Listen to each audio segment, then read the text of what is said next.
इन अमीर लोगों की प्लानिंग पैसों के मामले में बड़ी सिंपल होती है कि कुछ ऐसा प्लान करूं कि मुझे जिंदगी में कभी कुछ खरीदने के लिए दोबारा कोई प्लानिंग करने की जरूरत ही ना पड़े।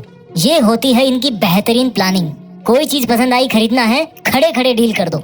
ये लोग इस चक्कर में नहीं फंसना चाहते कि मैं इस महीने इतना पैसा बचाऊंगा, अगले महीने इतना पैसा बचाऊंगा, तब जाके तीसरे महीने में ये चीज खरीदूंगा। प्लानिंग वाले इस लेवल पे अगर आप पहुंच जाओ तो मैं आपको भी अमीर कहूंगा। इस वीडियो को ना तो फास्ट फॉरवर्ड में प्ले करके देखें और ना ही इसके एक भी सेकंड मिस करें, क्योंकि हो सकता है इस वीडियो को देखने के बाद आपके टाउन के अगले अमीर व्यक्ति आप बन जाओ।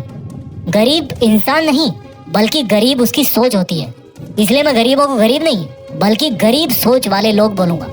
इसी तरह अमीर कोई इंसान नहीं होता बल्कि अमीर किसी की सोच होती है, इसलिए मैं अमीरों को रिच माइंडेड कहूंगा। अमीरी उनके चारों तरफ नहीं होती बल्कि उनके दिमाग में होती है, इसीलिए अमीरों को दूसरे वर्ड्स में बोलते हैं फाइनेंशियली इंटेलिजेंट पीपल। मैं आगे आने वाले कुछ मिनट्स के अंदर दो बातें क्लियर कर दूंगा। पहली तो ये कि आज आप अमीर क्यों नहीं हो, उसका सबसे बड़ा कारण क्या है, और दूसरी बात ये कि अब आप अमीर कैसे बनो। आज आप दुनिया का XYZ कोई सा भी काम कर रहे हो या नहीं कर रहे हो या करने वाले हो, ये वीडियो आपके अमीर बनने के सपनों को सच कर सकता है। कोई एक चीज अगर सक्सेसफुल अमीरों को बाकी लोगों से अलग बनाती है ना, तो वो है मनी माइंडसेट, रिच माइंड या पैसे वाली सोच। फर्स्ट टॉपिक चालू करता हूँ इस वीडियो का कि आज आप अमीर क्यों नहीं हो। चलो थोड़ा आपके अंदर झांकते हैं, गौर से सुनना मेरी बात है, आपसे रिलेटेबल है कि नहीं वो। आज आप दिन में कितनी बार सोचते हो पैसे के बारे में, आप कितना चिढ़ते हो अमीर लोगों से, कितना ब्लेम करते हो अपने आप को, अपनी डिग्रीज को कि ये किसी काम की नहीं है, मैं किसी काम का नहीं हूँ। मेरे दोस्त, अमीर बनने के लिए किसी डिग्री का होना कंपलसरी नहीं है, बल्कि एक दूसरी चीज डिग्री वाली पढ़ाई से भी ज्यादा आना जरूरी है, उसको बोलते हैं फाइनेंशियल इंटेलिजेंस। एक एक लाइन मेरी सुनते रहो, लास्ट तक जान जाओगे। अधिकतर गरीब और मिडिल क्लास लोग यही सोचते हैं, बल्कि मैं कहूँगा कि उनको ऐसा सिखाया जाता है कि पैसा कमाओ, कैसे भी करके पैसा कमाओ, पार्ट टाइम जॉब करो, चेन मार्केटिंग से पैसा कमाओ, बस कमाते रहो, एक के पीछे दूसरा, दूसरे के पीछे तीसरा। हर कोई वैसा ही कर रहा है, इसलिए हर कोई वैसा ही बना हुआ है। एक्चुअली उनको सिखाया जाता है कि पैसा कमाना है तो डिग्री कमाओ, फिर किसी और के सपने पूरे करने के लिए, किसी और को अमीर बनाने के लिए उसकी नौकरी करो। खुद के सपने पता नहीं कब पूरे होंगे, पहले दूसरों के सपने पूरे करो। खुद अमीर पता नहीं कब बनोगे, पर जिनके अंडर में काम कर रहे हो ना, वो पक्का अमीर बन जाएंगे। यानी कि जो गरीब लोग हैं, इनफैक्ट गरीब सोच वाले लोग, जिनके पास बड़ी बड़ी डिग्रीज हैं लेकिन फाइनेंशियल इंटेलिजेंस की कमी है, वो ऐसा सोचते हैं कि ज्यादा डिग्रीज मतलब ज्यादा पैसा, ज्यादा फिजिकल वर्क मतलब ज्यादा पैसा, ज्यादा एक्स्ट्रा वर्क मतलब ज्यादा पैसा।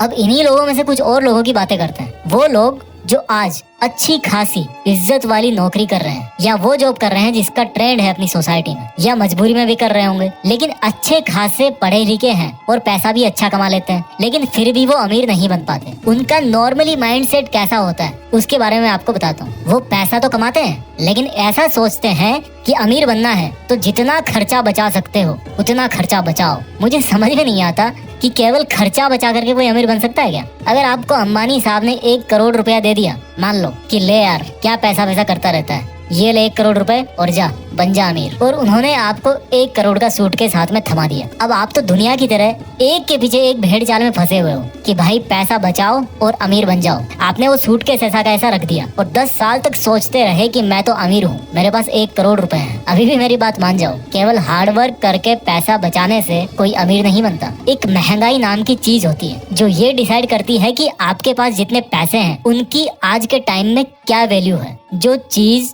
10 साल पहले 50 रुपए की आती थी, हो सकता है वही चीज आज 500 रुपए की आ रही हो। उसके 1 करोड़ ही है 10 साल में, लेकिन मार्केट में जो चीज पहले 1 करोड़ की आती थी वो अब 3 करोड़ की हो गई। 10 साल से वो सोचे पड़ा था कि भाई मैं अमीर हूँ, बल्कि होता क्या जा रहा है, वो गरीब होता जा रहा है। अमीर बोलोगे उसको, भले ही उसके मन में शांति है कि उसके पास 1 करोड़ रुपए हैं, लेकिन वो दिन प्रतिदिन गरीब होता जा रहा है। एक गरीब मिडिल क्लास और एक अमीर, इन दोनों में यही बेसिकली फर्क होता है। अमीर लोग केवल एक्स्ट्रा फिजिकल वर्क और एक्स्ट्रा सेविंग करके अमीर नहीं बनते। अमीर लोग पैसों से पैसे बनाते हैं, पैसों को इन्वेस्ट करते हैं, उनकी वैल्यू डाउन नहीं होने देते। वो ही 1 करोड़ अगर किसी मनी माइंडेड इंसान के पास आता तो वो उसके पता नहीं 10 साल में 10 करोड़ कर देता या 50 करोड़ कर देता। यही कारण है कि गरीब माइंडसेट वाले इंसान को आज आप 1 करोड़ भी दे दोगे ना तो वो कुछ दिनों बाद में वापस उसी लेवल पे आ जाएगा और अमीर से अमीर होता जाता है। क्योंकि देखो, गरीब माइंडसेट वाला या तो पैसा बचा के रखेगा या खर्च भी करेगा तो ऐसी जगह पे खर्च करेगा जहाँ से उसको वापस कुछ नहीं मिलने वाला, वो पैसा चला गया उसके पास से। जैसे उसने कार ले ली, महंगा घर ले लिया, जरूरत से ज्यादा मौज मारेगा और वापस कुछ दिनों में वैसा ही होके बैठ जाएगा। ये जो गरीब माइंडसेट वाला इंसान है ना, शरीर से काम करने में ज्यादा विश्वास रखता है, जॉब करता है, खर्चा बचाता है। और जो रिच माइंडेड लोग होते हैं ना, वो शरीर की बजाय अपने उस रिच माइंड से काम करते हैं। गरीब माइंडसेट वाले जॉब करने के बारे में सोचते हैं, जबकि अमीर माइंडसेट वाले पता क्या सोचते हैं कि यार मैं जॉब क्रिएट कैसे करूं, अपना खुद का सेटअप कैसे करूं, अपना खुद का बिजनेस कैसे करूं। अमीर लोग खुद जॉब नहीं करते, बल्कि खुद से ज्यादा इंटेलिजेंट और डिग्री होल्डर्स लोगों से अपने अंडर जॉब करवाते हैं, पैसों को इन्वेस्ट करते हैं और पैसों से पैसे बनाते हैं। रिच माइंडेड बोलूंगा मैं इनको। अमीर सोच वाले व्यक्ति ही अमीर बनते हैं। इंसान के हालात गरीब सिर्फ तब तक होते हैं जब तक उसकी सोच अमीर नहीं हो जाती। अमीर लोग डिग्रीज के पीछे नहीं, बल्कि नॉलेज के पीछे भागते हैं। अपने पड़ोसी की महंगी कार लेने पर वो जलते नहीं है, बल्कि अभी मार्केट में क्या बिक रहा है, किस चीज की डिमांड चल रही है, उसके बारे में रिसर्च करते हैं। रिच कंप्लेंट्स नहीं करते, नई नई स्किल सीखते हैं। पुअर माइंडेड लोग क्या करते हैं पता है? कंप्लेंट्स करेंगे, महंगाई बहुत है, और खर्चा करना सीख जाएंगे। आप लोग बुरा मत मानना यार, मैं किसी के हालातों को देखकर उसको गरीब नहीं बोल रहा हूँ, बल्कि उसकी सोच में क्या है उसके हिसाब से उसको गरीब बोल रहा हूँ। क्योंकि एक्चुअल में कोई परमानेंटली गरीब नहीं होता। क्या कमी है उसमें? सिर्फ फाइनेंशियल इंटेलिजेंस की, फाइनेंशियल नॉलेज की, उस रिच माइंडसेट की जो उसके अंदर पैसे वाले दिमाग को जगा सकता है। एक राज की बात बताऊं, ये जो फाइनेंशियल इंटेलिजेंस है ना, वो किसी की डिग्रीज या क्वालिफिकेशंस की मोहताज नहीं होती। ऐसे कई लोग हैं, आपको अपने आसपास में मिल जाएंगे, जो आपसे कम पढ़े लिखे हैं लेकिन आपसे ज्यादा पैसे वाले हैं, क्योंकि उनके पास रिच माइंडसेट है, फाइनेंशियल इंटेलिजेंस है। और अगर आपके अंदर नहीं है वो वाली इंटेलिजेंस, तो मैं अब आपको वही सिखाने वाला हूँ। जो फाइनेंशियली इंटेलिजेंट होते हैं, उन लोगों की कोशिश हमेशा यही रहती है कि इससे पहले कि समय उनके पैसों की वैल्यू कम कर दे, उनको उन्हीं पैसों की क्वांटिटी बढ़ा देनी है। यानी कि महंगाई उनको दबाए, इसके पहले वो महंगाई को दबा दे। और इसके लिए वो क्या करते हैं? इन्वेस्टमेंट, निवेश। यानी कि फालतू खर्च करने की बजाय आप पैसा किसी ऐसी जगह लगाओ जहाँ पर वो और अधिक पैसा कमाए, उसके रिटर्न्स आए, उसका अमाउंट बढ़े। क्योंकि महंगाई बढ़ेगी, उसकी एक्चुअल वैल्यू कम होगी, तो उसके पहले उसका अमाउंट इतना बढ़ा देना है कि एक तो महंगाई आपका कुछ ना बिगाड़ सके और आप दूसरे लोगों के मुकाबले ज्यादा पैसे वाले बन जाओ। आप पूछोगे यार जीत फिक्स वाले भाई, पैसा इन्वेस्ट करने के लिए भी तो पैसा चाहिए ना, उसके लिए तो काम करना ही पड़ेगा। बिल्कुल काम करना पड़ेगा भाई, बिना फिजिकल वर्क के तो कुछ नहीं होता। बट लोगों की प्रॉब्लम पता क्या है? वो फिजिकल वर्क में ही रह जाते हैं, मंथली सैलरी का वेट करने में रह जाते हैं, क्योंकि उन्होंने इतने सारे लोन लिए होते हैं, क्रेडिट कार्ड लिया होता है, कि उनके मन में इनसिक्योरिटी आ जाती है कि अगर मेरी जॉब चली गई तो फिर मैं कुछ नहीं कर पाऊंगा। वो कभी शरीर को छोड़ करके गर्दन से ऊपर आते नहीं है, दिमाग में घुसते नहीं है यार कभी। अब देखो आपको क्या करना है, क्या माइंडसेट रखना अमीर बनने के लिए। मान लो आप जॉब कर रहे हो या कुछ महीने बाद आपका जॉब करने का प्लान है, तो उससे जो आप पैसे कमाओ उसको आपको इस तरह से मैनेज और इन्वेस्ट करना है कि जितना पर्सनल खर्चा आपका मंथली होता है उतना आपको इन्वेस्टमेंट से ही मिल जाए। समझ रहे हो मेरी बात को? यानी कि अगर आपका मंथली खर्चा है 30,000 रुपए, तो आपको इस तरह से इन्वेस्टमेंट्स करने हैं कि आपका जो मंथली खर्चा है ना, वो आपको बिना कुछ करे भी मिल जाए। अब आप सोचोगे कैसे? वो एक सेपरेट टॉपिक है। अगर आप लोग चाहोगे तो मैं इन्वेस्टमेंट पे भी एक स्पेसिफिक वीडियो बना दूंगा कि किस तरह से आप अपना जो इन्वेस्टमेंट बढ़ा करके वहां से अच्छे खासे रिटर्न्स ले सकते हो, वहां से कमा सकते हो, पैसों से पैसे बना सकते हो। लेकिन अपना इस वीडियो का जो मेन मकसद है ना, वो है अमीर बनने का माइंडसेट क्या होता है और कैसे लाते हैं। आप अगर ये माइंडसेट समझ लोगे तो उनको यूज करने के तरीके तो बहुत सारे हैं। अब मैं आपको कुछ बहुत ही बेसिक गोल्डन रूल्स बताने वाला हूँ, जो कि आपको गरीब माइंडसेट से निकाल करके एक अमीर व्यक्ति बना सकते हैं। तो इन्हीं में से जो पहला रूल है, गोल्डन रूल नंबर 1, वो ये है कि आपको अपने दिमाग को ये बात समझानी है कि I want to become rich, मुझे अमीर बनना है। आज मैं जो फिजिकली इन्वॉल्व हूँ, कहीं पे जॉब कर रहा हूँ, उससे मुझे बाहर निकलना है। जिस सर्किल के अंदर आप हो, जिस मकर जाल में आप फंसे हुए ना, उससे बाहर निकलने की आपको कोशिश करनी है। वो आपको पहले दिमाग में सोचना है। कुछ भी काम पहले दिमाग में होता है, उसके बाद फिर वो एक्चुअल में होता है। तो आपको सबसे पहले तो अपना माइंडसेट बनाना है कि मुझे अमीर बनना है। रूल नंबर 2, जितना आप नॉलेज ले सको, फाइनेंशियल नॉलेज, इन्वेस्टमेंट्स के बारे में, एसेट्स क्या होते हैं, लायबिलिटीज क्या होती है, ये कोई बहुत बड़ी रॉकेट साइंस नहीं है यार। अगर आप 10-12 साल आप पढ़ते आ रहे हो किताबें, तो ये भी जस्ट एक किताब की तरह है। इसको आप पढ़ो, लेकिन इसको समझो। पढ़ने से ज्यादा इसको समझो। इवन आप घर बैठे नेट पे सीख सकते हो इन्वेस्टमेंट्स क्या होते हैं, एसेट्स क्या होते हैं। जो चीजें आपके पॉकेट में पैसा डालती है, आपको पैसे कमा करके देती है, उनको बोलते हैं एसेट्स। जो चीजें आपके पॉकेट से पैसा बाहर निकालती है, उनको बोलते हैं लायबिलिटीज। एग्जाम्पल देता हूँ, मान लो आपने कार ले ली। अब कार ले ली और आपका कार लेने का मकसद ये कि भाई मुझे इसको taxi, as a taxi service मुझे इसको यूज करना है। तो क्या होगा? आप पैसे कमाओगे उससे, तो वो आपका हो गया एक एसेट। लेकिन वही अगर आप एक महंगी कार ले ली आपने, हर साल उसका फिर आप इंश्योरेंस करवाओगे, पेट्रोल उसमें डलाओगे, उसकी सर्विसिंग करवाओगे, तो वो क्या हो रहा है, वो आपका खर्चा हो रहा है, तो आपकी लाइबिलिटीज बढ़ गई। तो आपको एसेट्स बढ़ाने हैं, लाइबिलिटीज कम करनी है। पैसों की गणित सीखो कि मुझे कितने टाइम के बाद में कितने पैसे चाहिए, मेरे लिए फाइनेंशियल टारगेट क्या है, कहाँ पे कितना पैसा लगा रहा हूँ तो कितना % मुझे रिटर्न मिल रहा है, कहाँ से मैं पैसा बचा सकता हूँ, कहाँ कितना पैसा डाल करके मैं अपना फाइनेंशियल टारगेट जो है वो अचीव कर सकता हूँ। उस चीज को समझो, सेविंग और इन्वेस्टमेंट में फर्क समझो।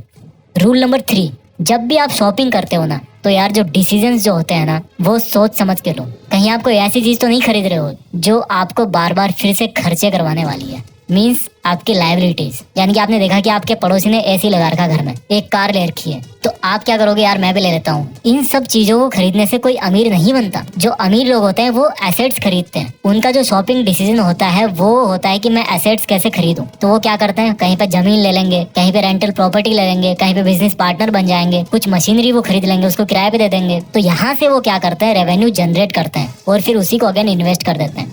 तो आपके जो शॉपिंग डिसीजन है ना, उसमें आप देखो कि आप लाइबिलिटी खरीद रहे हो या फिर कोई एसेट खरीद रहे हो। रूल नंबर 4, आपका जो मंथली एक्सपेंडिचर है, जो आपका मंथली खर्चा है, वो आप कैलकुलेट करो। मान लो आपका मंथली खर्चा आ गया 20,000 रुपए और आपको जो मंथली पेमेंट मिलती है वो मिलती है 50,000 रुपए, मान लीजिए एग्जाम्पल के लिए। तो 20,000 आपने उसमें बचा लिए, बाकी जो बचे 30,000 रुपए, उसमें से आप ये देखो कि आपको अगर कोई इमरजेंसी पड़ती है तो आपको कितने पैसे की जरूरत है। तो मान लीजिए आपने 15,000 रुपए अपने इमरजेंसी के लिए बचा करके रख लिए, तो बाकी की जो 15,000 बचे हुए हैं उनको आप इन्वेस्ट करो। एक जो सक्सेसफुल इन्वेस्टर होता है, एक जो अमीर आदमी होता है, वो क्या करता है, पहले इन्वेस्ट करता है, उसके बाद में जो बचता है उससे खर्चा निकालता है। जबकि जो गरीब माइंडसेट वाला क्या करता है, पहले खर्चा करेगा खूब, उसके बाद में जो बचा खुचा है 2-4 हजार रुपए मंथ के लास्ट में बचेंगे, वो सोचेगा यार क्या इन्वेस्ट करना, अगले महीने देखेंगे। तो आपको पहले इन्वेस्ट करना है, जो बच रहा है उससे फिर आपका खर्चा निकालना है। 5वां पॉइंट, आपको थोड़ा सा लंबा सोचना है। अमीर कोई 1-2 हफ्ते में, 1-2 महीने में, 1-2 साल में नहीं बनता यार। बहुत कम, वो लक वाली बात मुझे नहीं पता होती कि नहीं होती, बट ऐसा नहीं होता। अगर आप मेहनत कर रहे हो तो उसका फल आने में थोड़ा टाइम लगता है। और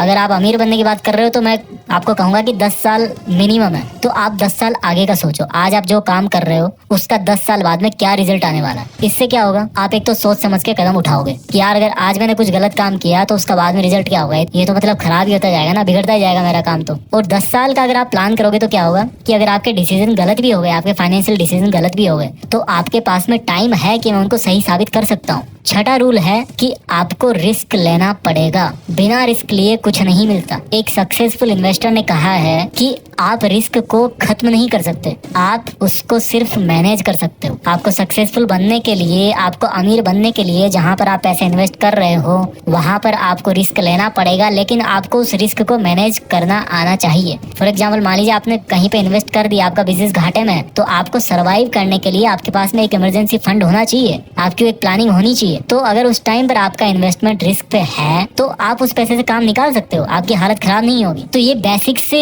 6 रूल जो मैंने आपको बताए हैं, इनको अगर आप ढंग से यूज करोगे, और जो मैंने आपको थ्योरी बताई है कि अमीर और गरीब माइंडसेट वाले लोगों में क्या फर्क होता है, तो मुझे इतना तो विश्वास है कि आपकी जो अमीर बनने की जो जर्नी है ना, जो यात्रा है, वो तो शुरू हो ही जाएगी। पैसों से पैसा कमाना आएगा ना, तभी आप अमीर बन पाओगे। आई होप आपको वीडियो अच्छा लगा होगा। अगर आपको और कोई इस तरह का वीडियो चाहिए तो आप नीचे कमेंट्स में मुझे बता देना।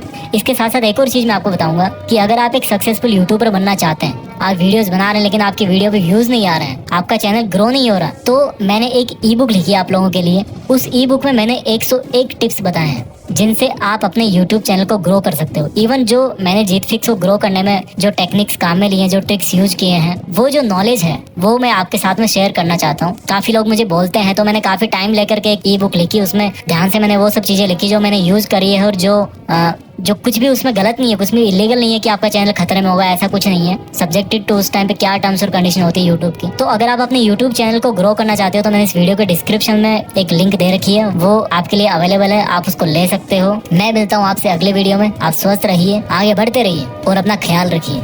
जय हिंद, वंदे मातरम।